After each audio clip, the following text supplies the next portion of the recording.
shit.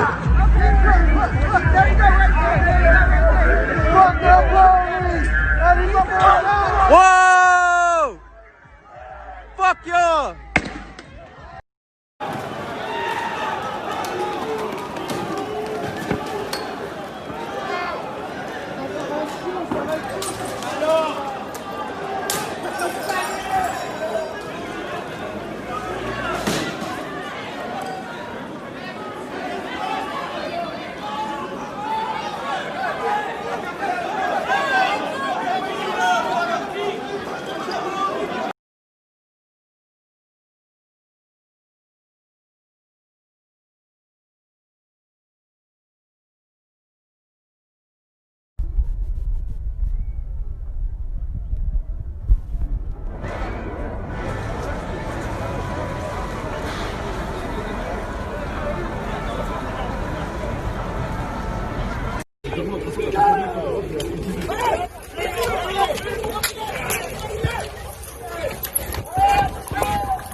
se déroule sous ce pont du périphérique parisien. Cet épais fumée noire ici qui se dégage avec cette odeur assez insoutenable de brûlé, puisque eh bien, il y a eu une barricade de dressée, si je puis dire, alimentée seconde par seconde quasiment par plusieurs personnes sous le périphérique parisien, ce qui a eh bien, créé toutes ces flammes, ce brasier que l'on découvre au fond de l'image. Pour l'heure, la circulation du périphérique cette fois-ci eh bien, est totalement interrompue. Tout à l'heure, les véhicules pouvaient circuler, mais là, on ne voit quasiment plus rien, en tout cas en dessous du périphérique parisien. Certains véhicules sont bloqués. J'entends au loin une sirène de pompiers qui eh bien, va sans doute essayer d'aller sous le périphérique parisien pour éteindre ce brasier. Mais ce qui est véritablement étonnant, vous en parliez juste avant en plateau, eh bien, c'est le fait que l'on voit que des manifestants, certains avec de bonnes intentions, d'autres avec de mauvaises, mais on ne voit absolument pas de force de l'ordre, ni de CRS, ni de policiers, ni de gendarmes mobiles. Ils étaient pourtant prépositionnés tout autour du tribunal de grande instance. Tout à l'heure, pour rentrer par exemple ici,